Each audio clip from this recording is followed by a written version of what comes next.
Buenas tardes a todos. Bienvenidos a Sinapsis, conferencias de desarrollo personal y profesional desde la Universidad de Investigación e Innovación de México. Me presento, soy la licenciada Sara Matos, coordinadora de la red Alumni y seré la anfitriona de este evento. Antes de comenzar, queremos compartir con ustedes todos los programas que presentamos en la red Alumni. Nexus SAI, promoviendo la cultura científica, Con Futuro, conferencias de la comunidad Wix, NextMind, conferencias internacionales, InnoLab, capacitación de competencias académicas, Quizmaster, el juego del conocimiento y el evento de hoy, Sinapsis. Ahora quiero presentar un pequeño video de la carrera profesional de nuestro panelista, el maestro Guillermo Rivero.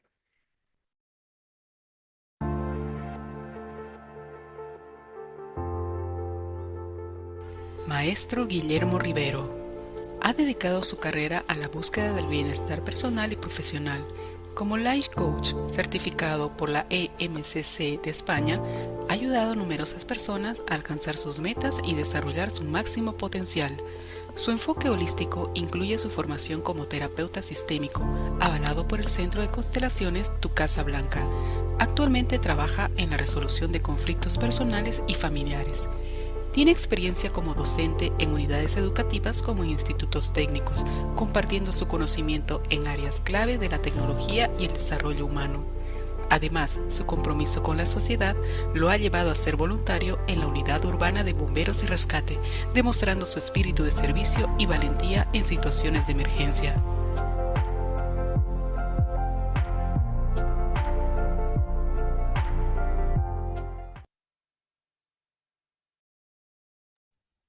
Comentarles también que finalizando la ponencia tendremos una ronda de preguntas que pueden dejar sus dudas en el chat privado. De igual manera, si desean habilitar micrófono, lo pueden hacer levantando la mano. Ahora sí quiero presentar el tema ansiedad y depresión con el maestro Guillermo Rivero. Adelante, maestro. Hola, buenas tardes. No sé si logran escucharme bien. ¿Me confirma, por favor? Sí, se escucha bien. Perfecto, muchísimas gracias. Vamos a empezar compartiendo la pantalla. ¿Me confirman? Bien, Sí, se puede ver. excelente. Muchísimas gracias. Bueno, resuelto todo lo técnico. Paso a saludar a todos. Muchísimas gracias a todos por participar, por estar presentes acá y por permitirme una vez más estar a través de la virtualidad de las computadoras, de poder compartir con ustedes y estar presente en el lugar donde se encuentren.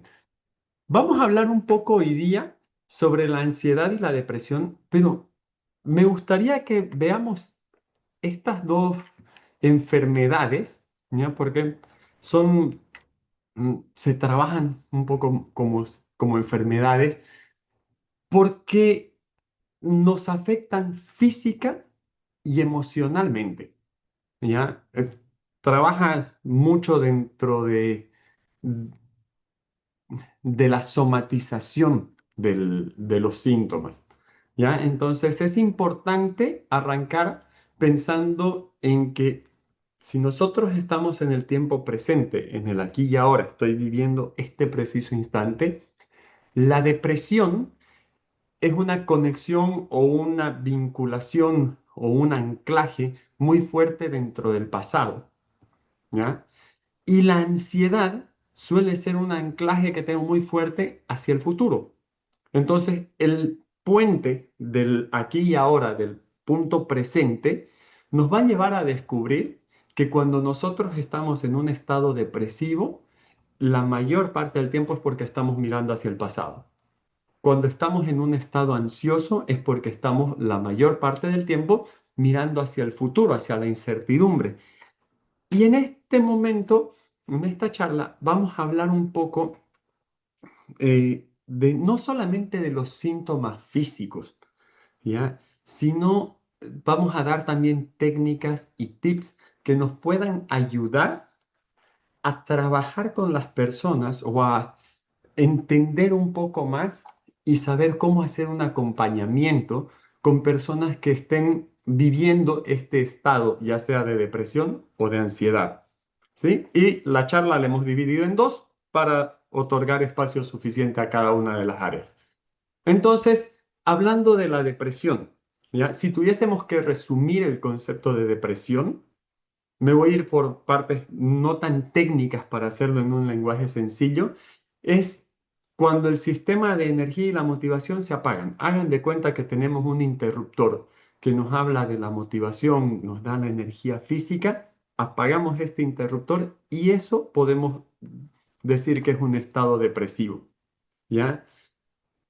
Tiene que ver con una desconexión interna, ¿ya? Podemos estar vinculando desde el área sistémica, que es parte de mi especialidad, podemos estar viendo que hay una vinculación con algo que ha sido severamente excluido en el pasado. Es decir, eh, de pronto yo siento como la angustia de algo o de alguien que ha sido excluido, que no ha sido visto, que no ha sido reconocido a nivel sistémico dentro de la historia familiar. ¿Sí? Fisiológicamente, la depresión, y aquí sí vamos a hacer el paréntesis técnico aquí, eh, fisiológicamente la depresión afecta a nivel químico cerebral, ¿ya? La serotonina y la dopamina van a bajar y esto nos afecta directamente en lo que hablábamos al principio, la motivación y el placer. Es decir, no es que la persona em, no tiene ganas de hacer las cosas. Muchas veces nosotros decimos, "Ah, pero no cuesta nada levantarse, salir y hacer algo". Cuando una persona está en un estado de depresión químico, eh, esta persona realmente, físicamente, por falta de estos químicos en el cuerpo, siente que no tiene la, ni la fuerza, ni la motivación para hacer las cosas. Literalmente tiene el cuerpo apagado, ¿sí? Sube el cortisol y al subir el cortisol también genera esta sensación de fatiga y desgaste, genera una sensación de cansancio físico. Por eso es importante entender que no basta con decir, ay, pero anímate un poco. ¿No? Normalmente nosotros vemos, o por lo menos en mi carrera, yo suelo ver gente que me dice, ay, mi pareja o mi hijo o mi papá, mi mamá están deprimidos. Y yo ya le he dicho que se levante y que haga algo. El problema no es que se levante y que lo haga. El problema es que químicamente la persona no tiene energía. Hagan de cuenta que es como un vehículo, un auto que no tiene batería para arrancar. Ni siquiera es que no tiene gasolina para sostenerse, es que no tiene batería para arrancar el movimiento. ¿Sí?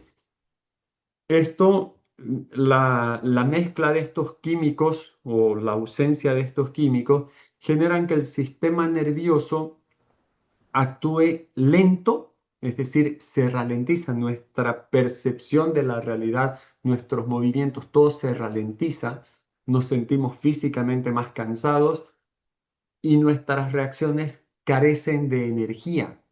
O sea, tal cual como si estuviésemos llegando de correr una maratón, nuestro cuerpo tiene la misma sensación y experimentamos una caída en el apetito. Y otra cosa que nos sucede es que solemos perder, solemos afectar, no perder, solemos afectar nuestros hábitos de sueño. Puede que durmamos demasiado, pero que no descansemos, o que simplemente nos cueste mucho dormir. Entramos en un estado de alteración del sueño que también eh, también genera que nuestro ritmo cardíaco cambie. ¿Ya? Todo esto, fíjense que son componentes que afectan directamente en el cuerpo. ¿Ya? ¿Y por qué hago tanto énfasis en esto? Porque, nuevamente, no se trata de que la persona no tiene ganas, se trata de que el cuerpo realmente se encuentra apagado.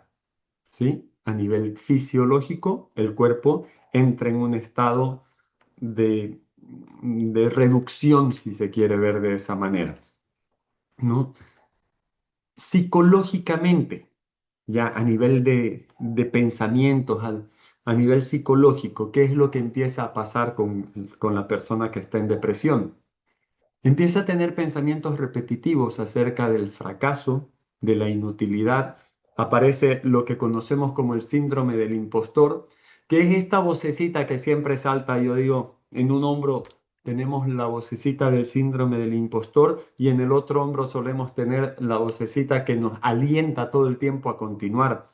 En este caso, la que nos alienta, la que nos motiva, se apaga y la del síndrome del impostor es la que salta y es la que nos dice no eres capaz de hacer esto, eres un completo inútil, no tiene sentido que lo intentes, no sirves para nada.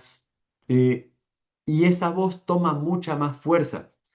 Si toda esta vorágine de pensamientos nosotros la sumamos a todas las sensaciones físicas que acabamos de describir, la persona realmente va a sentir y va a creer que no tiene la capacidad ni física, ni emocional, ni mental de poder lograr una tarea. Esto nos lleva a una sensación de vacío o una tristeza profunda. Por eso es que tendemos a apagarnos también en la parte mental, ya no solo físicamente, sino que entramos en una apatía, en una sensación de vacío, sentimos que no tenemos control sobre nuestra propia vida, incluso podemos tener esta sensación de haber perdido el horizonte, haber perdido el norte, las cosas que antes me eran fáciles de decidir ya no me son tan fáciles de decidir, intento concentrarme en algo y no logro hacerlo. Y tiene que ver con toda esta mezcla de químicos, con esta ausencia de químicos también en el cuerpo y con este discurso interno que yo empiezo a tener conmigo mismo, que empieza a tomar mucha fuerza cuando veo que mi cuerpo no responde físicamente porque intento levantarme, pero estoy muy cansado y que me presentan problemas o se me presentan situaciones que antes eran fáciles de hacer, pero que de pronto ahora no sé cómo resolverlas. Entonces, la depresión literalmente me va apagando y va consumiéndome de manera que no consigo, ni siquiera he tenido casos en los que pacientes me dicen, ni siquiera he logrado levantarme de la cama. Ni siquiera he logrado, eh, no tengo ganas de ir al trabajo. Incluso en algún momento alguien me dijo, estoy a punto de perder mi trabajo. Entonces, ese tipo de situaciones son alertas. Ahora vamos a ver cuáles son los síntomas y las señales de alerta que tenemos que tener en cuenta, ya sea si nosotros los sentimos o si los vemos en alguien más. ¿Cuáles son los primeros síntomas? La fatiga persistente. No importa si uno ha dormido, como les decía hace un momento, se alteran los hábitos de sueño. Entonces, no importa si yo logro dormir, no logro descansar. O directamente no voy a poder descansar, no voy a poder dormir. Voy a tener pensamientos repetitivos que me van a quitar el sueño. Por lo mismo que físicamente no me siento en condiciones de relacionarme ni nada, voy a pasar al aislamiento social.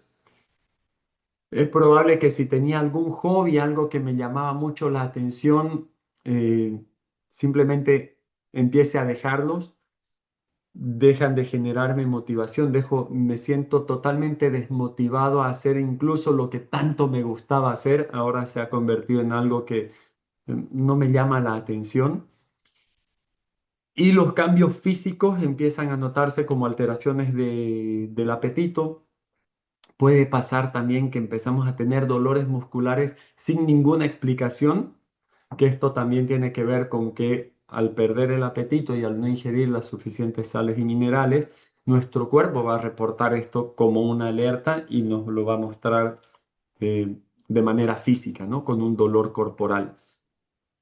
Vamos a empezar a movernos más despacio, vamos a hablar más lento, nuestros reflejos se ven afectados, lo cual puede, cositas sencillas, pequeñas que muchas veces nos marcan una pauta, es que puede ser, por ejemplo, que yo me sienta más torpe al hacer las cosas, es decir, o se me empiezan a caer las cosas, me doy cuenta de que me tropiezo o me golpeo con mayor frecuencia. Entonces, estas alertas, obviamente, cuando están todas en conjunto, ya son indicadores de que necesito trabajar de alguna manera en mí para poder salir de estos estados o de esta depresión, ¿no? Y aquí vamos a ir con una pequeña encuesta, ¿ya? Antes de continuar, porque para mí es súper importante no solamente la participación de ustedes, sino de alguna manera es como medir o como tener un parámetro de a ver si es que nosotros encajamos en alguno de estos puntos para ver cómo podemos abordarlos. Entonces, maestra, por favor, si puede pasarnos la encuesta. Claro, ahora la comparto.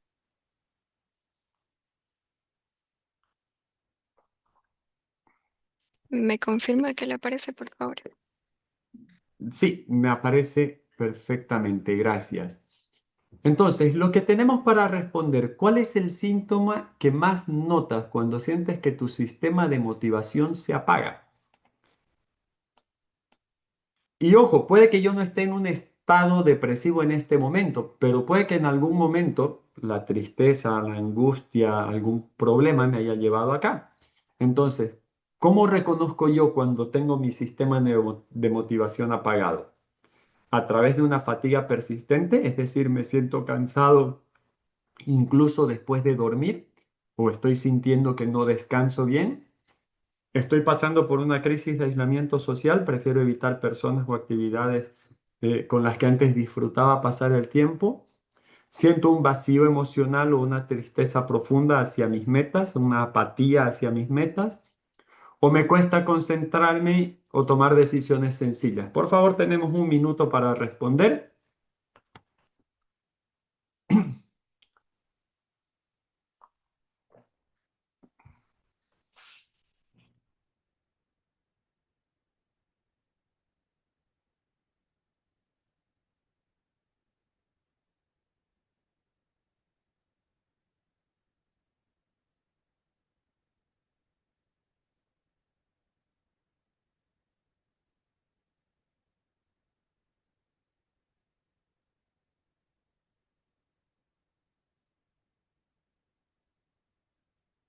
Y cuando estén listos podemos ver las respuestas.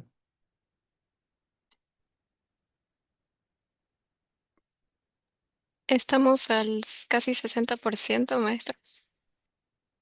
Perfecto, vamos a darles unos minutos más, unos segundos más para que podamos responder y así podemos continuar con el taller.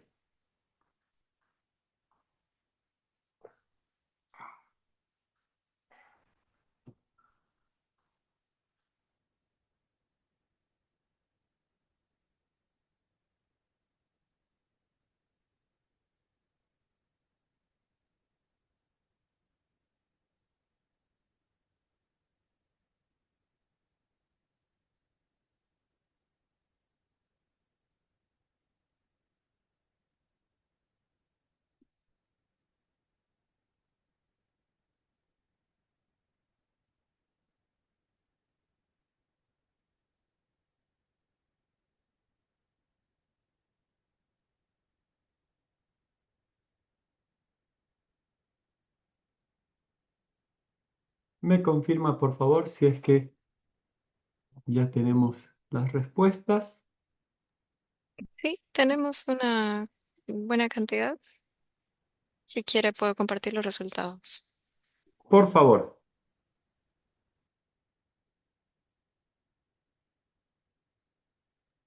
Me confirma, por favor. Perfecto, sí, tenemos las respuestas acá. Ok, la mayoría nos indica que lo ve a través del cansancio, incluso después de descansar, ¿no? En segundo lugar tenemos el vacío emocional, que es una tristeza profunda. En tercer lugar vemos el aislamiento social y la dificultad cognitiva la percibimos en cuarto lugar. Muchísimas gracias. Mientras respondían las encuestas, estaba leyendo un poco sus comentarios Y aquí hay algo que me llama mucho la atención y dice, a veces las señales se confunden con cansancio o falta de actitud. ¿Cómo podemos aprender a mirar con más empatía a quienes están pasando por esto y acompañarlos de manera responsable antes de que la situación avance? Sulibel, muchísimas gracias por la pregunta porque es justamente ahí hacia donde vamos a ir.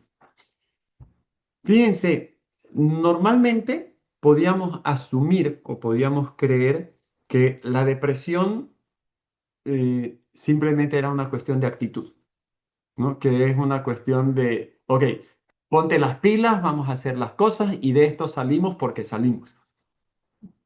Sin embargo, ahora estamos viendo de que hay también elementos fisiológicos, es decir, no es solo actitud, no es solo un pensamiento que se instaló en mi cabeza y que se ha vuelto repetitivo y que no puedo salir de él. También hay un índice, un indicador fisiológico, es decir, mi cuerpo, mis células son las que no están respondiendo. ¿Qué es lo primero que debemos buscar en este sentido? Primero, no confundir el cansancio o el estrés con la depresión. La diferencia principal entre cansancio y estrés es que si yo tengo una actividad que me está estresando, lo voy a notar, porque voy a tener este shock de adrenalina en el cuerpo cuando esté enfrente de la actividad que me genera el estrés. ¿Sí? Pero si la situación que yo estoy viviendo es constante en todos los aspectos de mi vida, entonces estamos hablando de una depresión. Ahí yo puedo reconocer que es una depresión, cuando la afectación no es solamente en ciertos ambientes, sino que se ha vuelto general. Porque al ser un secuestro químico, digamos, del cuerpo, estamos viviendo una situación que no entiende de momentos ni de lugares. Es general, es en todos los momentos. ¿Sí? Entonces, ¿qué es lo primero que podemos hacer cuando nosotros empezamos a darnos cuenta? Primero, si yo estoy ante una situación o ante la sospecha de que estoy en un estado de depresión, buscar ayuda. ¿Ya? Buscar la ayuda puede ser de un terapeuta, puede ser de un psicólogo. eh, Conozco muchas personas que buscan ayuda a través de la religión, a través de los sacerdotes, de los pastores, buscar ayuda. Y aquí es importante entender que tiene que ser la ayuda de alguien que tenga preparación en el tema. Porque como estamos viendo desde nuestras creencias y desde em, del saber común, digamos, de lo que la sociedad nos ha mostrado, muchas veces pensamos que es solamente actitud. A mí me encanta empezar cuando trabajo con personas en depresión, lo primero que yo les digo es, ok, hazme una lista de todas las cosas que consideres que son una bendición, un regalo o algo que te beneficia, ¿ya? Yo siempre le digo a la gente, empiecen a contar sus bendiciones, ¿ya? ¿Qué significa esto? Que yo obligo a mi cerebro, de alguna manera me invito a mí mismo a agradecer todo lo que está sucediendo, a buscar cosas por las cuales puedo agradecer, me ayuda a dejar de mirar todo lo que me está faltando, toda mi carencia. Por eso digo, cambiar el enfoque y reconocer mis recursos, porque la depresión se va a alimentar ¿de qué? De todo lo que yo me estoy quejando, de todo lo triste que es la situación que estoy viviendo, de todo lo mal que me está yendo. Eso fortalece y refuerza el estado de depresión, ¿ya? Eso refuerza este diálogo interno que me dice, ay, no sirves para nada. Y claro, si no me sale algo, sí, no sirvo para nada. ¿Se entiende? Entonces, lo que yo voy a buscar a través de esto es reconocer cuáles son los recursos actuales que tengo, qué es lo que estoy haciendo bien. Puedo enfocarme en hacer más de lo que me funciona obviamente, como les dije al principio, buscar ayuda a través de profesionales y esto me va a ayudar a salir de este estado defensivo que es el, no, es que estoy mal, es que a mí nadie me sale, porque es una forma de defensa también, ¿ya? Este, este refugio que yo encuentro en la queja, ¿ya? Es lo que hace que yo me defienda, porque es que las circunstancias nunca son las mejores. Y puede que no lo sean, pero ahí sí entra mi fuerza de voluntad junto con el acompañamiento, que es lo que me va a ayudar a salir de ese estado que no me está favoreciendo en este momento. Otra cosa que podemos hacer, movernos. Yo sé que es difícil. Es más, en algún momento, por una situación familiar, por, eh, yo estuve en un estado depresivo y una de las cosas que a mí siempre me gustó, que fue ir a bailar, se convirtió en una actividad que no, o sea, no tenía ganas de hacerlo, ¿ya? De alguna manera, empujarme a salir, empujarme a reunirme con mis amigos nuevamente, a ver a la gente con la que solía reunirme, me ayudó también a dejar de centrarme en ese bucle o en ese estado, porque encontré a través de la actividad que también se empiezan a generar otros químicos, dopamina, principalmente dopaminas, endorfinas, que son los que me ayudan a salir de este secuestro en el que me encuentro, ¿ya? La única, la única salvedad con el tema del movimiento y el ejercicio, ¿ya? Porque ¿qué es lo que se vale? Cantar, bailar, pintar, romper la rutina, juntarme con alguien de confianza para ir a cenar, tener un grupo de soporte que me saque de esta rumia mental, que me saque de estos pensamientos repetitivos que lo único que están haciendo es crearme más daño, ¿no? Pero aquí hay una salvedad. Por ejemplo, si yo soy entrenador físico, el ejercicio no es una actividad que me relaje, es mi trabajo. Entonces, no voy a poder tener esto como una fuga, digamos así, o como un canal de servicio para utilizarlo a modo de romper mi rutina. ¿Se entiende? Cuando lo que yo estoy haciendo es un trabajo, mi cerebro no lo entiende como una actividad de relajación.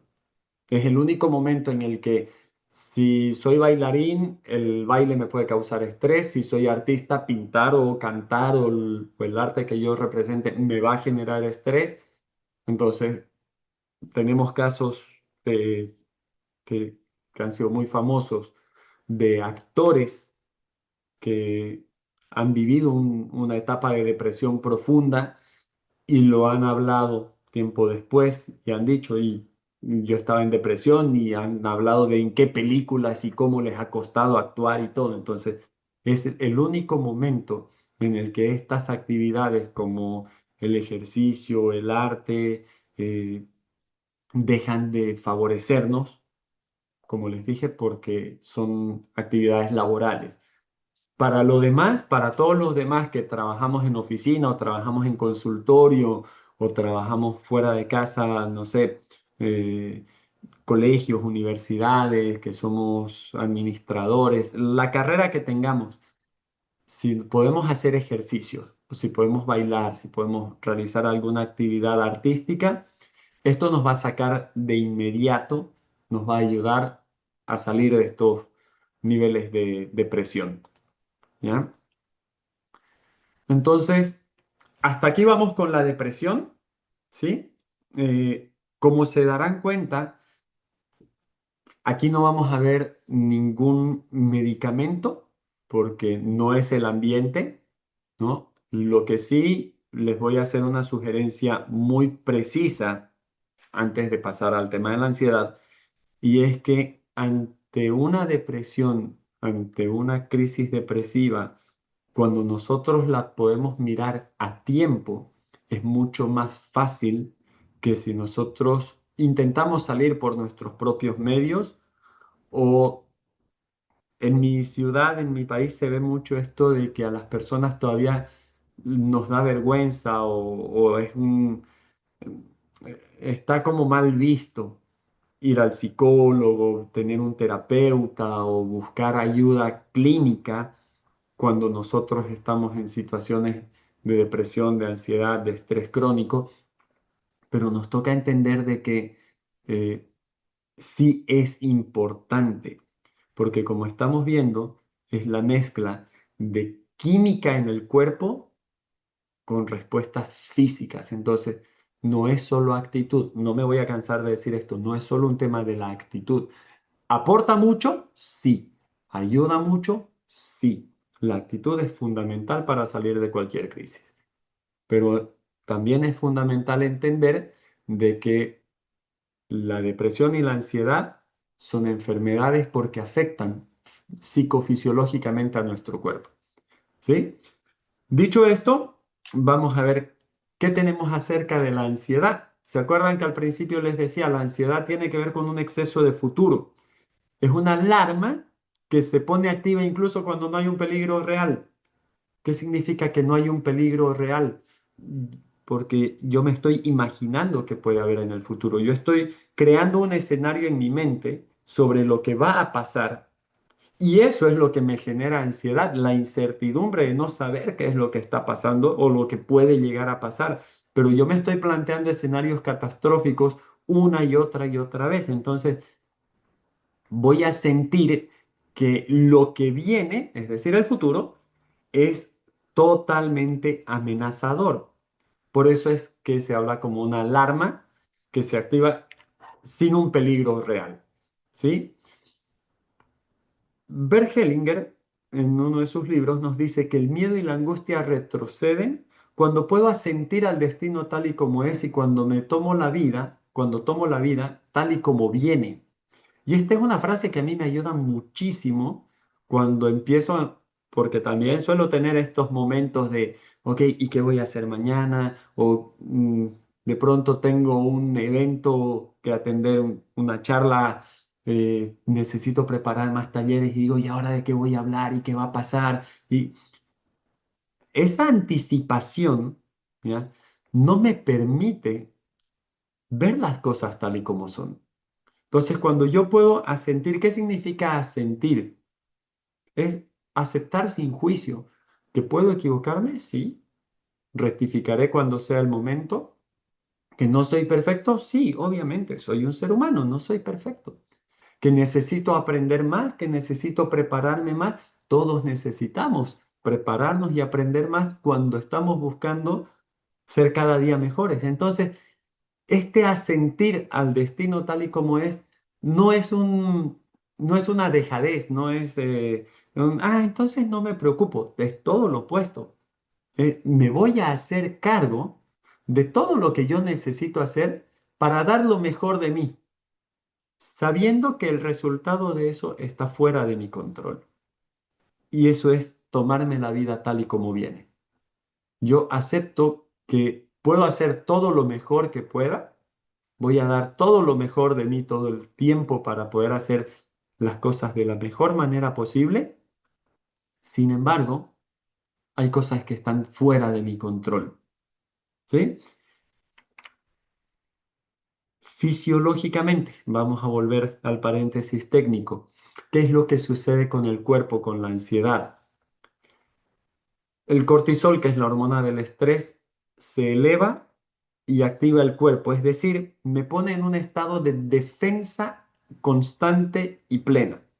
¿Ya? Se van a fijar cómo reconocemos una persona cuando está ansiosa, porque normalmente se pone hiperactiva o está en un estado de alerta, de vigilia constante. ¿Ya? Como disminuye la serotonina, también vamos a ver que sus emociones son mucho más reactivas. Es decir, están, aquí decimos, más a flor de piel. Pasa algo y todo el tiempo es un nerviosismo, digamos así, es un estado de nervios al cuadrado. ¿sí? Entonces, la persona va a estar todo el tiempo inquieta, no sabe qué hacer, no sabe hacia dónde ir, va a estar pendiente de todo, en un estado constante de sobrevivencia. Y esto nos lleva a que el sistema nervioso se active y tengamos palpitaciones constantemente. Se sube la presión, entramos en este modo defensivo, en este modo de alerta, que va a hacer que nuestras pulsaciones por segundo, o nuestros latidos, nuestras palpitaciones se aceleren. Podemos empezar a transpirar mucho más, ¿sabe? Nuestras glándulas sudoríparas se activan con mayor velocidad. Eh, Vamos a entrar en una condición que se llama secuestro amigdalar, que la amígdala es la que regula justamente las emociones, ¿ya? Entonces, al menor, al menor ruido, a la menor amenaza, yo ya voy a estar alterado, ¿ya? También puede pasar de que la persona o sea más llorona, entre en estos estados de crisis en los que su cuerpo no va a soportar y va a empezar a llorar, o sea más enojona, es decir, se va a enojar con mucha mayor facilidad, ¿sí? También empieza a pasar esto de los pensamientos repetitivos, pero a diferencia del síndrome del impostor, ¿ya? Aquí la imaginación nos va a llevar a todos los escenarios catastróficos posibles. ¿Sí? Acuérdense, en el síndrome del impostor, yo siento que no soy suficientemente bueno para lo que estoy haciendo o para lo que quiero hacer.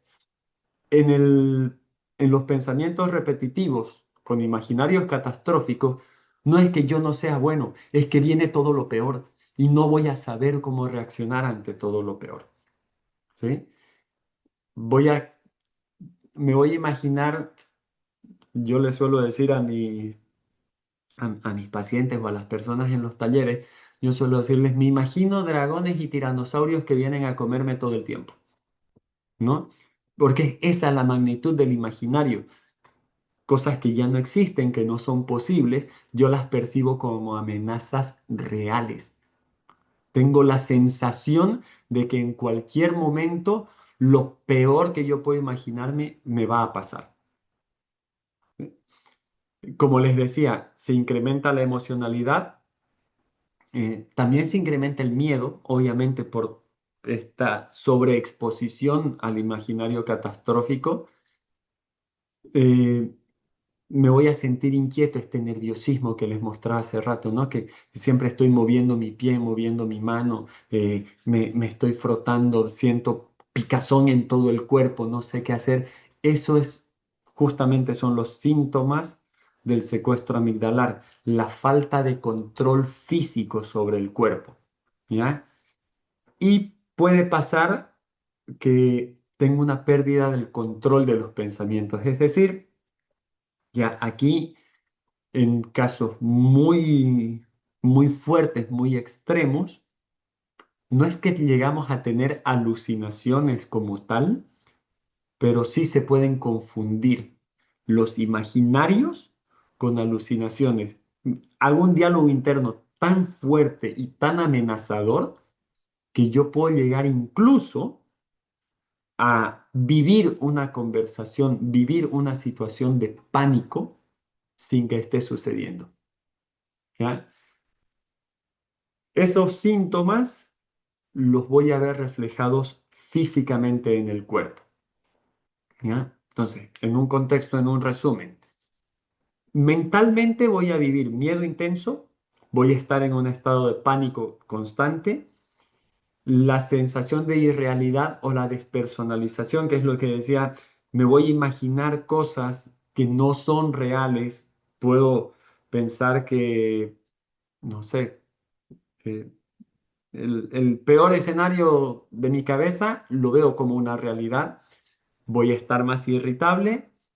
Aquí hay algo bien delicado que es uno de los síntomas que en lo personal trato de tomar, como siempre digo, con pinzas, que es el temor a morir, porque hay personas que llegan a tomar decisiones muy drásticas justamente por este temor, ¿ya? La paranoia de una ansiedad muy fuerte llega a hacer que las personas tomen decisiones increíblemente drásticas, ¿ya? Con la depresión también puede suceder. La diferencia está con que la depresión nos lleva a apagarnos, ¿sí? La ansiedad nos lleva a excluirnos, a encerrarnos. La paranoia nos puede llevar a escaparnos, puede llevar a las personas a no solo hacer un cierre mental, sino también un enclaustramiento físico, ¿no? Y hay el constante miedo a perder el control. Entonces, mentalmente la persona siente todo esto que estamos describiendo acá como una posibilidad real, ¿ya? La persona lo está viviendo y realmente se siente afectada por todo esto que estamos describiendo. Vamos a resumir entonces la parte física: incremento de la frecuencia cardíaca, palpitaciones, agitación, nerviosismo, sudoración excesiva, hiperventilación. ¿Qué es la hiperventilación? Esta respiración como cansada que solemos tener, esta respiración agitada, ¿ya? Que por la misma naturaleza de la hiperventilación puede acompañar náuseas o mareos. Incluso las personas pueden tener sensación de vómito asociada con la hiperventilación. Y el incremento de la tensión muscular, que es lo que les describía, ¿no? Puede ser apretar un objeto, puede ser esta sensación de picazón, puede ser el estar frotando algo constantemente, un movimiento constante, el temblor en las manos o en los pies, son señales de los síntomas físicos que logramos tener. Y aquí volvemos a la pausa de la pregunta. Cuando yo siento ansiedad, ¿qué es lo que más me dificulta para recuperar el control? A ver, por favor, maestra, si podemos largar la segunda encuesta. Claro, ahora la comparto.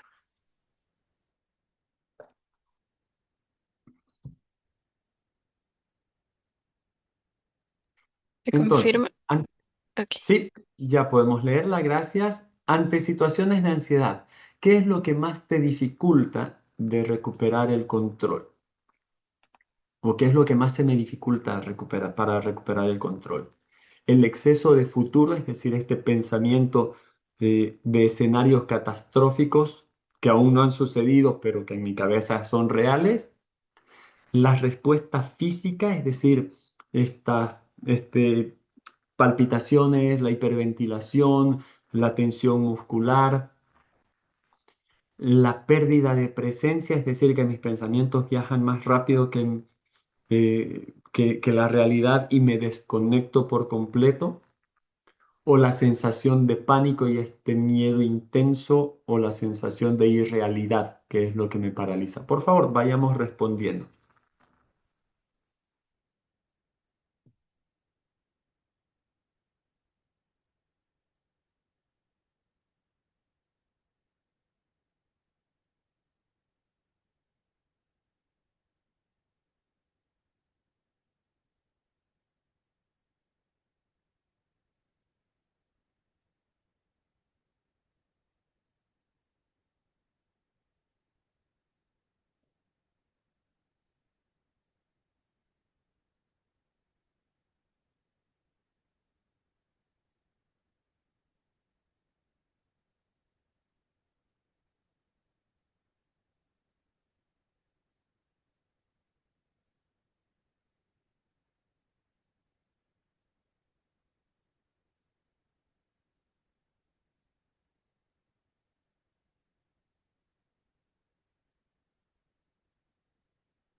Me confirma, por favor, maestra, cuando estemos listos para continuar con las respuestas.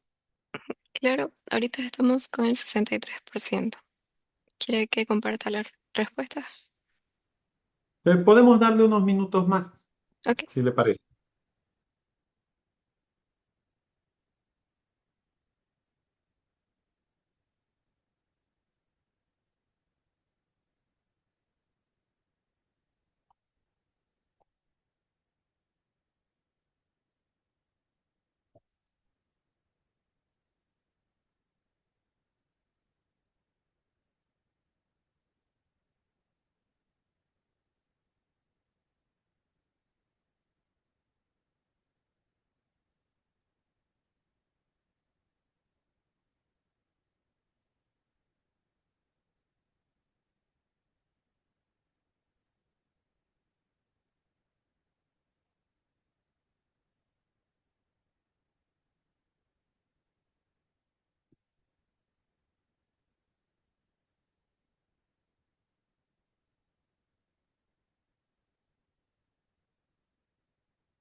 Bien, ¿podemos ver, por favor, las respuestas?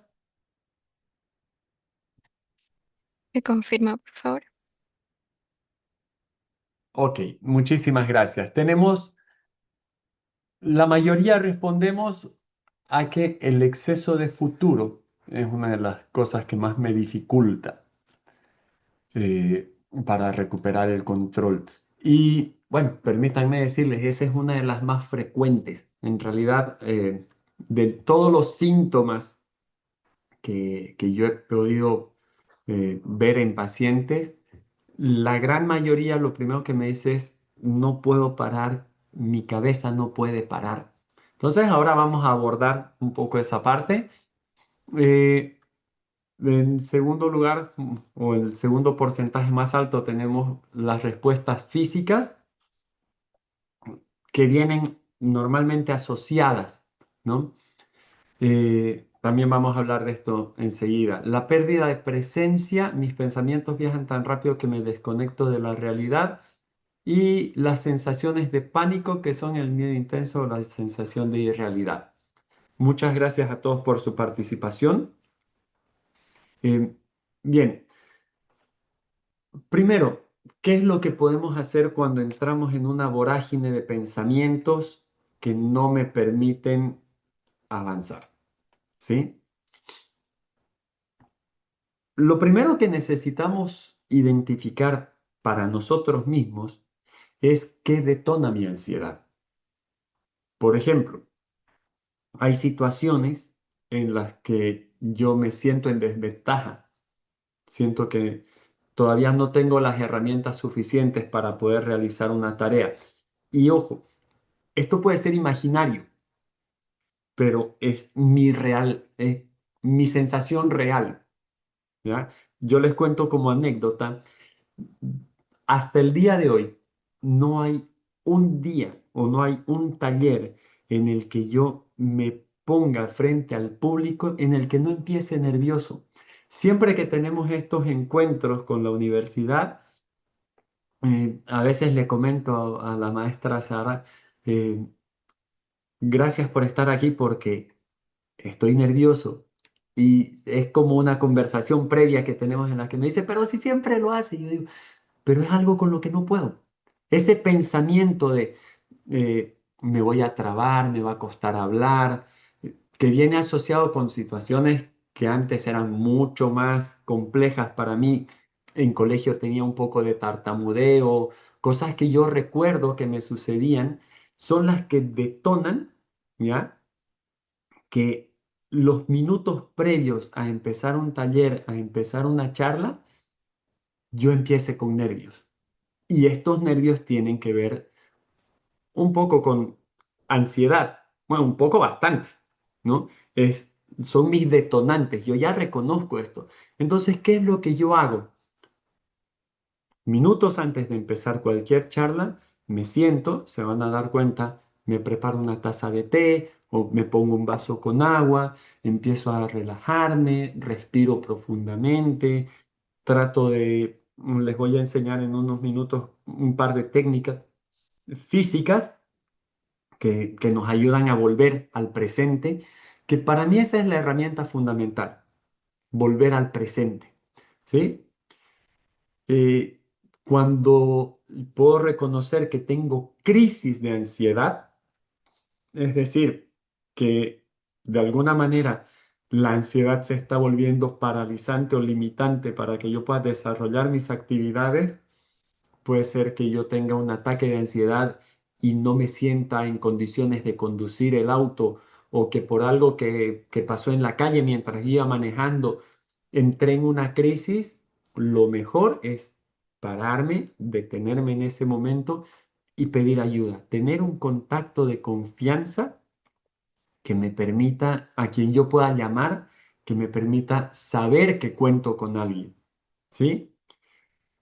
Y bueno, esto pasa para las personas principalmente que somos muy visuales o auditivas, tener frases, canciones o imágenes que me activen este motivador, esta esperanza de que las cosas van a estar mejor. Yo suelo levantarme y poner música alegre, ¿ya? Las rancheras las dejo para otro momento, sin desmerecer ningún tipo de música. Digo las rancheras porque aquí en mi ciudad se escuchan mucho las canciones de despecho, las tristes, ¿no? Y digo, esas canciones que me recuerdan algo que duele y que me invitan a la depresión, no las voy a escuchar cuando estén ante una crisis, ¿no? Ya sea de ansiedad o de depresión, para mí la música, las frases, los colores, porque soy muy visual y soy muy auditivo, forman parte de mis herramientas cotidianas. Para quienes me conocen, saben que yo ando con música todo el tiempo. Yo estoy en mi oficina trabajando, pero estoy trabajando con música. Gracias a Dios mi trabajo me lo permite. Pero en lugares donde yo sé que, en oficinas en las que no era posible tener música, siempre tenía estos post-its, que les llamamos, o estos papelitos de colores autoadhesivos, que yo ponía una frase y me las iba pegando alrededor del monitor, tenía una pizarrita de estas de poner alfileres mm, a un costado, donde la tenía llena de frases. Mi protector de pantalla siempre ha tenido alguna frase o algo. Es decir, siempre busco tener elementos, tener herramientas que sean recordatorios visuales con frases que me ayudan a crecer, con frases que me han ido marcando en la vida, ¿ya? Eso antes de una crisis. Ahora, ¿qué pasa durante una crisis? ¿Qué cosas pueden servir? La respiración consciente para mí es fundamental. Todas las personas que llegan a mí con crisis o ataques, ya sea de ansiedad o de depresión o de pánico, lo primero que yo les digo es, ok, vamos a respirar juntos. Y los hago inhalar durante 4 o 5 segundos, sostener la respiración la mayor cantidad de tiempo posible, no más de 7 segundos, y exhalar en el doble de tiempo de la inhalación. Es decir, si inhalé en 4, exhalo en 8. ¿Sí? Para hacerlo como un ejercicio práctico, quienes puedan acompañarme en este momento, yo les voy a ir subiendo la mano mientras inhalamos, voy a cerrar el puño cuando tengamos que hacer el, el aguante de la respiración y voy a ir bajando la mano para que exhalemos. Entonces, para que tengamos esta sensación física del que es una inhalación para recuperar o una respiración para recuperarnos de alguna crisis de ansiedad. Entonces empezamos. Inhalamos,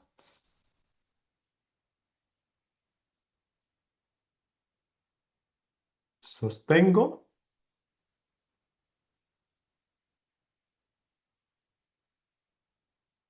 y empiezo a exhalar.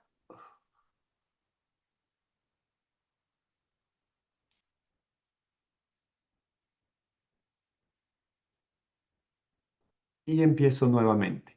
¿Sí? Hacer esta respiración 3 o 4 veces, el primer efecto que suele tener es que me ayuda a bajar la frecuencia cardíaca. Entonces salgo de esta hiperventilación, que es todo lo opuesto, es esta respiración de, ¿no? Que normalmente suele ser persistente por la boca, solemos respirar como cansados, les decía hace rato. Entonces eso hace que mis latidos aumenten. Con este otro tipo de respiración, lo que hago es bajar la frecuencia cardíaca. Eso me ayuda a regular y a partir de ahí yo empiezo a estar presente en el aquí y el ahora. Si no tengo, perdón, si tengo la capacidad de levantarme y de hacer algo, algún ejercicio físico, yo siempre les dejo como trabajo a mis pacientes es, ok, haz tareas pequeñas que sean alcanzables. Proponte metas pequeñas pero alcanzables. De pronto, si estás en tu oficina o estás dando una clase, eres docente o te toca dentro de un aula, puedes, por ejemplo, respirar pausadamente, ¿no? Y puedes introducir una dinámica dentro de la clase y hazte parte de la dinámica. Entonces, ten siempre dinámicas para largar en clase, puede ser para estirarnos. Cuando yo trabajaba como docente, recuerdo que algunas veces yo les decía a mis estudiantes, ok, paren todo, vamos a hacer un ejercicio, todos donde están. Vamos a estirarnos 30 segundos hacia un lado, respiramos profundo, 30 segundos hacia el otro lado, respiramos profundo.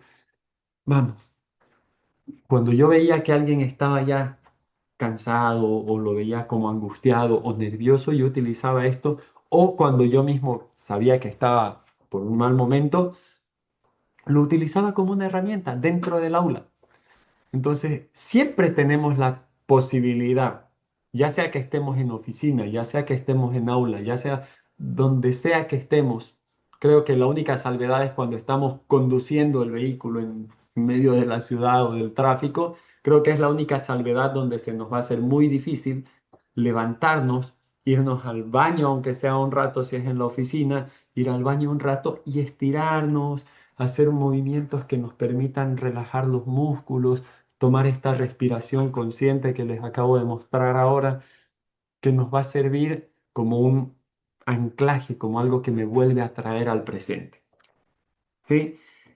Cuando estemos con otra persona, la técnica del grounding o del aterrizaje funciona súper bien, que es, dime 5 cosas que puedes ver y apúntamelas. Si estamos solos también la podemos hacer. eh, Aunque es un poco más difícil cuando estamos solos, pero funciona, ¿ya? De decir, ok, 5 cosas que puedo ver en este momento, mi taza, el mouse, el teclado, la cámara, el monitor, los audífonos, ok, creo que ya van 5. 4 que pueda tocar, ok, el lapicero, la hoja, mis orejas, mis lentes, el reloj, ok. 3 cosas que puedo escuchar, el ventilador de la computadora. Acabo de guardar silencio y escucho el ventilador. Escucho el sonido, un perro que acaba de ladrar a lo lejos. El ruido de un auto. Ok, 2 cosas que puedo oler y busco algo que pueda oler. ¿Qué es lo que tengo en mi taza? Ok, el té, eh, mi perfume. Ok, mi loción. Algo que pueda saborear. Y discúlpenme lo explícito, pero si no tengo nada que pueda saborear, mi dedo, ¿qué sabor tiene? Esta técnica, ¿qué es lo que hace y por qué funciona tan bien? Porque reconecta los 5 sentidos, los trae al presente. Entonces, esta técnica es una técnica que por excelencia me ha funcionado un 99,8% de las veces. Las únicas veces que a mí no me ha funcionado esta técnica es cuando las personas están en un ataque de pánico, ¿ya? que para eso se repite 2, 3, 4 veces y podemos repetir respiración, ok, vamos al grounding, respiración, vamos al grounding, respiración, vamos al grounding, hasta que podemos recuperar a la persona. O podemos decirle, ok, descríbeme lo que estás pasando en tu cabeza. Cuéntame todo lo que sucede en tu cabeza y acompaño con preguntas, ¿sí? Y esto que me dices, ¿lo consideras posible en este momento? Esto que me estás describiendo, ¿realmente piensas que puede pasar ahora? No, pero puede pasar en el futuro. Ok, dejemos que el futuro se quede un rato en el futuro. En este momento, esto que te genera tanto miedo, ¿tú crees que realmente va a pasar? Y las personas empiezan, no, sí, no. Y empezamos a tener un nuevo diálogo interno, ¿sí? Entonces, como técnicas, eh, todas estas que les acabo de comentar, en lo personal son técnicas que me han funcionado muy bien y esto es algo que yo siempre suelo decirles. Las cosas que yo les comparto no solamente son cosas de los libros o de la teoría o, o de los aprendizajes que voy teniendo, son cosas que yo voy poniendo a prueba y que me funcionan, por eso me atrevo a compartirlas, porque lastimosamente vivimos en una sobreexposición de información en el Internet que no sabemos qué es cierto y qué no. Entonces, lo que yo trato de compartir la mayor parte del tiempo, o mejor dicho, todo el tiempo, lo que yo trato de compartir son las cosas que pongo a prueba y que me funcionan.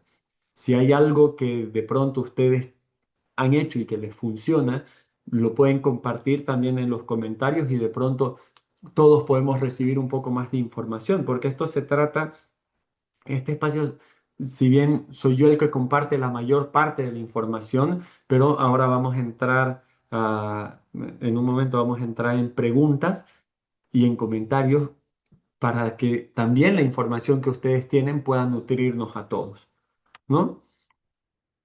Y bueno, como, como podemos concluir con todo esto, la depresión, la ansiedad y la depresión no definen quiénes somos, ¿ya? Y esto me parece vital, pero lo reitero, vital, de vida o muerte, que lo tengamos muy claro, que la ansiedad y la depresión no define quiénes somos. Son estados que podemos transformar, ¿sí? Así como hemos entrado en un estado de depresión o de ansiedad, podemos salir de un estado de depresión o ansiedad. No es algo que yo voy a hacer así toda la vida. No, si es algo que necesito observar, si lo tengo, pero no significa que yo soy así, ¿ya? Porque las crisis se superan. El cuerpo y la mente tienen la capacidad de aprender a regularse. Como les decía en algún momento, yo he pasado por crisis de depresión, he pasado por crisis de ansiedad, pero es un ejercicio constante. Me doy cuenta cuando es que estoy por entrar en mi vorágine de pensamientos, porque además yo suelo ser muy pensador, es decir, estoy mucho tiempo metido en la mente, partiendo de lo que nos hablan los eneatipos, yo estoy en el grupo de los pensadores, hay dos grupos más que son los hacedores y los sentidores, yo estoy en los que piensan, rumian todo el tiempo, todas las cosas pasan en mi cabeza. Entonces tengo una tendencia muy fácil para irme hacia la ansiedad y lo que he aprendido a hacer es observarla. Es decir, tengo pensamientos, ok, los observo. Para eso me sirve muchísimo la meditación. Es un ejercicio que yo tengo ya como una práctica constante. ¿Y qué es la meditación? No es otra cosa que tratar de habitar mi cuerpo, la respiración, el grounding emocional, sentir mi cuerpo, cierro los ojos, respiro pausado, siento todo lo que empieza a pasar en mi cuerpo físicamente, qué músculo se mueve, las sensaciones de los órganos, la posición en la que estoy, que me incomoda, que no. Y de pronto viene un pensamiento y en vez de pelearme con el pensamiento para salir de ahí, lo que hago es observar el pensamiento. No sé, de pronto surge, la próxima semana tengo un taller con un grupo de jóvenes. Ay, son jóvenes, seguro va a ser difícil. ¿Por qué creo que es difícil? No, no es tan difícil. Ya he estado ahí antes, ya lo he hecho antes, entonces yo mismo voy respondiendo de manera más, em, natural, ¿no? Soltando toda esta crisis y esta catástrofe de pensamientos que pasan en mi cabeza. Entonces, espero que todas estas herramientas que hemos visto les puedan servir, los acompañen. Y ahora sí, si tienen preguntas, por favor, maestra, me encantaría poder responder todo lo posible. Muchas gracias, maestro Guillermo. Si me permite la pantalla, por favor, para comenzar con la ronda de preguntas. Claro que sí. Muy bien, comenzamos con la ronda de preguntas. Como primera pregunta de Mario Germán, ¿cómo ayudar a una persona que sufre de ansiedad o depresión, pero que no pide ayuda? ¿Qué hacer cuando trato de ayudar a esa persona y esa persona se pone a la defensiva o se molesta? Lo primero en ese sentido, yo considero que es buscar la manera de hacer el abordaje. No es que la persona no quiere ayuda o no es que no la busca, bueno, si no la busca, ¿ya? Pero es justamente porque se encuentra en este estado de defensa constante. ¿Se acuerdan que hablaba del estado de sobrevivencia? Entonces, no importa lo que yo le diga, ¿ya? La persona está en un estado en el que percibe todo como un ataque.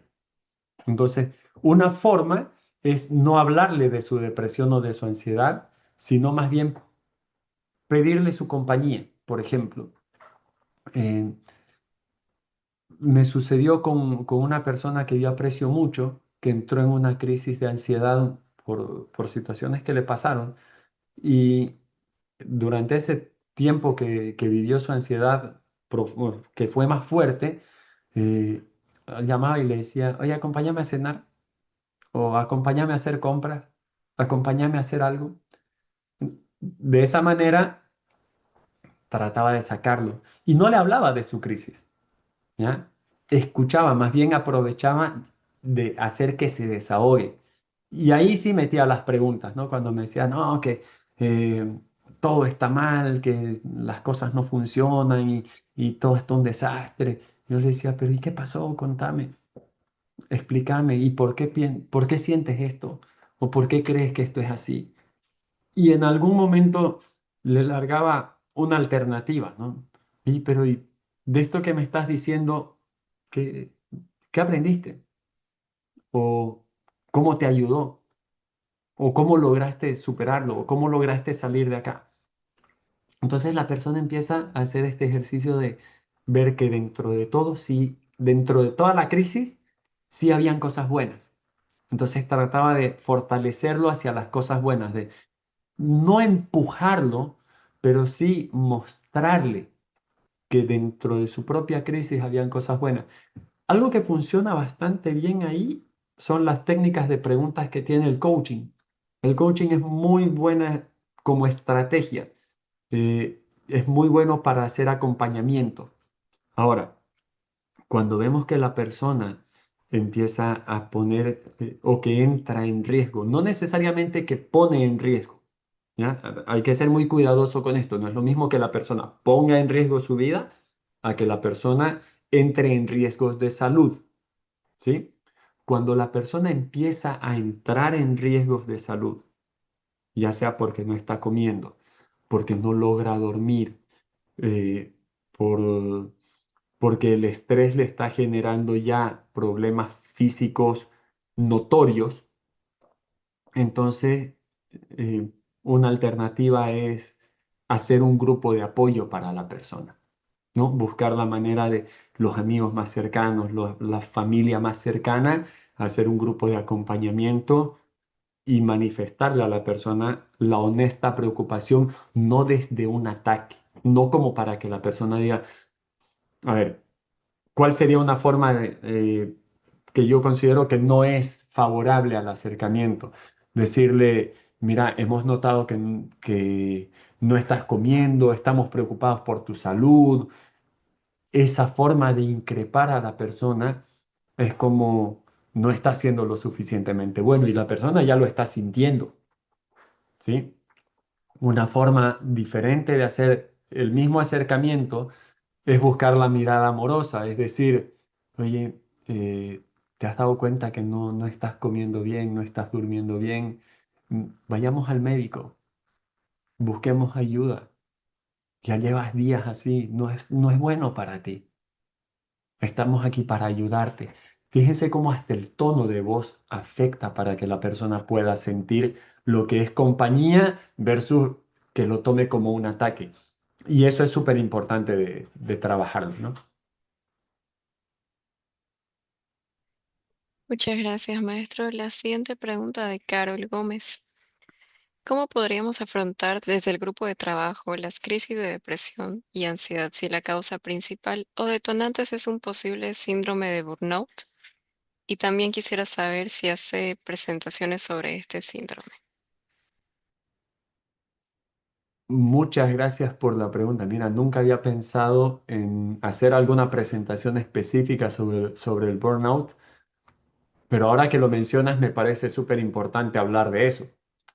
¿Qué es lo que sucede? Muchas veces nosotros nos enfocamos tanto en realizar tarea, tarea, tarea, tarea, tarea, tarea, tarea, que no le damos descanso al cerebro y entramos en una crisis de estrés tan alta que literalmente el cerebro se empieza a apagar.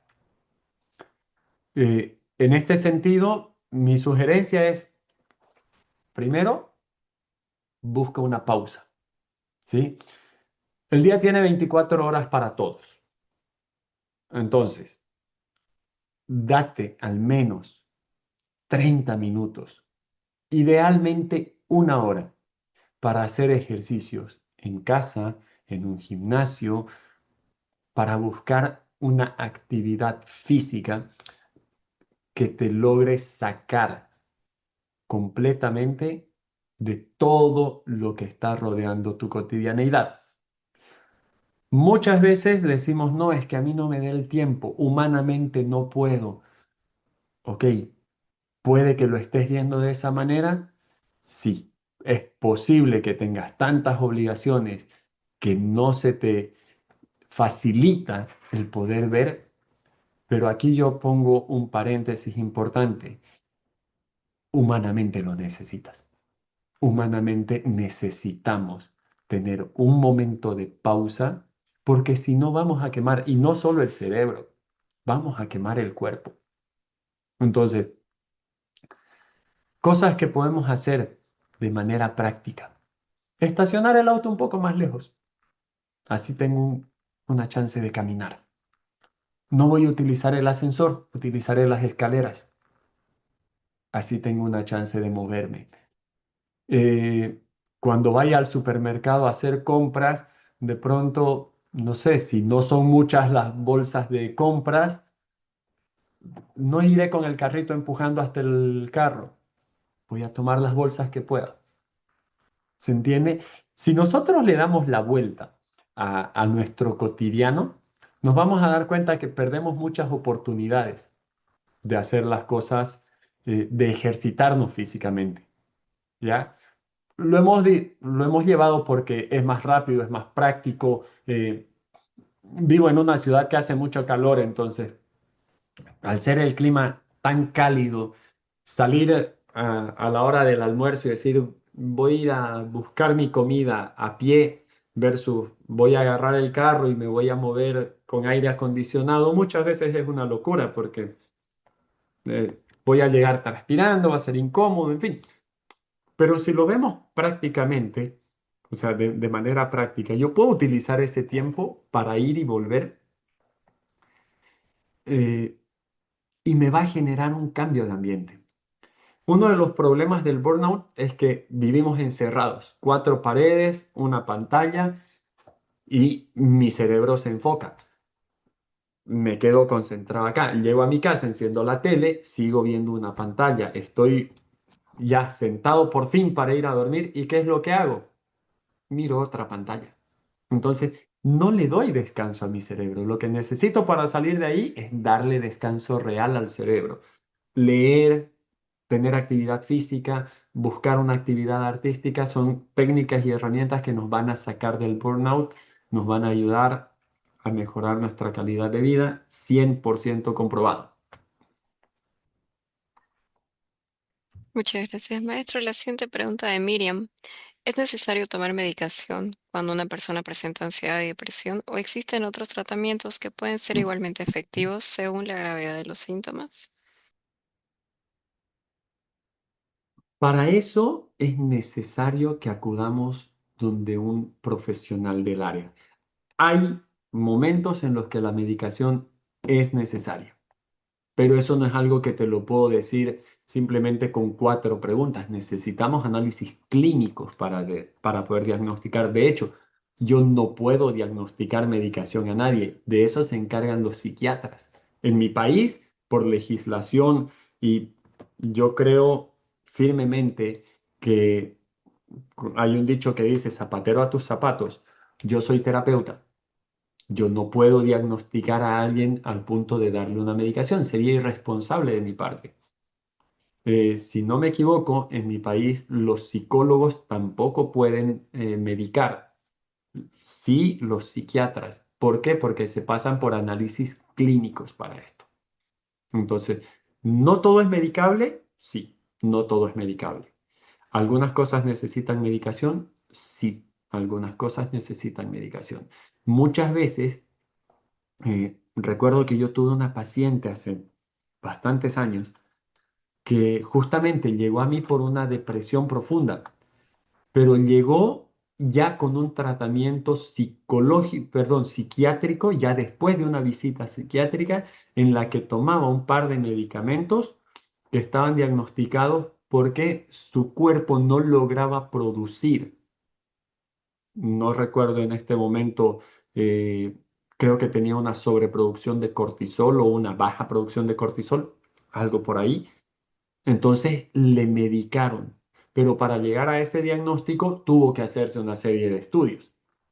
Entonces, vuelvo, hay cosas para las que sí se tiene que medicar, hay cosas para las que no es necesario. Yendo hacia lo natural, si yo me doy cuenta que tengo problemas de insomnio, de pronto lo que puedo hacer es empezar eh, a tomar, hay diferentes tipos de infusiones que ayudan a descansar. ¿Por qué?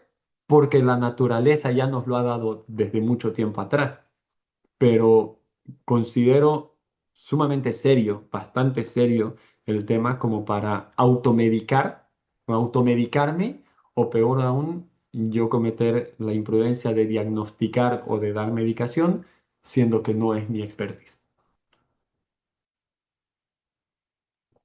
Muchas gracias, maestro. La siguiente y última pregunta por cuestión de tiempo, de Carolina. Si las preguntas que me hago tienen evidencia negativa de que sucederá, ¿cómo lo puedo manejar? Si las preguntas que te haces tienen evidencia negativa de que pueden suceder, significa que hay una evidencia positiva de que puede suceder algo diferente también. Eh, yo ahí descanso mi fe, descanso mi esperanza en la certeza de haber dado lo mejor que puedo dar y de que el resultado no va a depender de mí. ¿Sí? En ese sentido hay una pregunta que a mí me gusta mucho realizarme cuando las cosas no salen en función de mis expectativas. Y es, ¿qué necesito saber, hacer, ser o aprender para solucionar este problema? Cuando pasa algo que rompe completamente mis expectativas o que me genera un malestar, la primera pregunta que hago es esa. ¿Qué necesito ser, saber, hacer o aprender para poder convertir esto en algo bueno para mí, para poder transformarlo?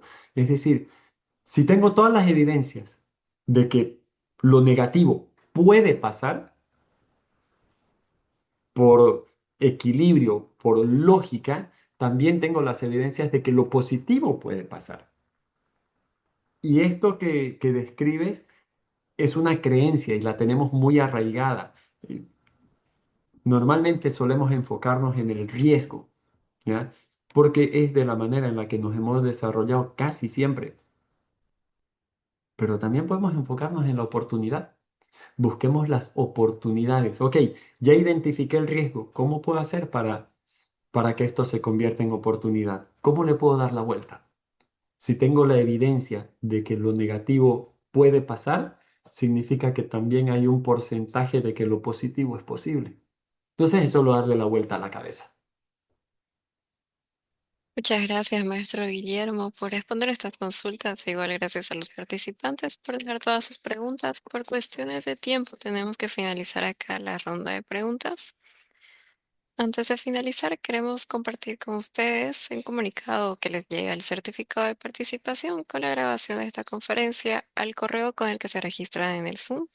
Cualquier consulta puedan hacerla conmigo al correo de la red alumni, redalumni@wix.edu.mx. De igual manera, se podrá compartir a través del correo el contacto del maestro Guillermo para los que deseen comunicarse con él. Muchas gracias a todos por participar. Muchas gracias, maestro Guillermo. Si tiene últimas palabras de despedida, por favor. Bueno, primero agradecerle a la universidad como siempre por este espacio, agradecerle a todas las personas que nos han acompañado durante esta charla. Realmente aprecio mucho sus preguntas, sus comentarios y como bien lo dijo la maestra Sara, si tienen alguna duda, si quisieran de pronto resolver algo más que haya quedado pendiente por cuestiones de tiempo, no duden en escribirme, mi contacto les va a llegar y yo con mucho gusto voy a poder responderles también. He estado viendo algunas preguntas bastante interesantes en el chat, entonces si les comparten mi contacto, por favor no duden en escribirme, estoy completamente a su disposición. Muchas gracias, maestro. Que tenga excelente tarde. Gracias a todos.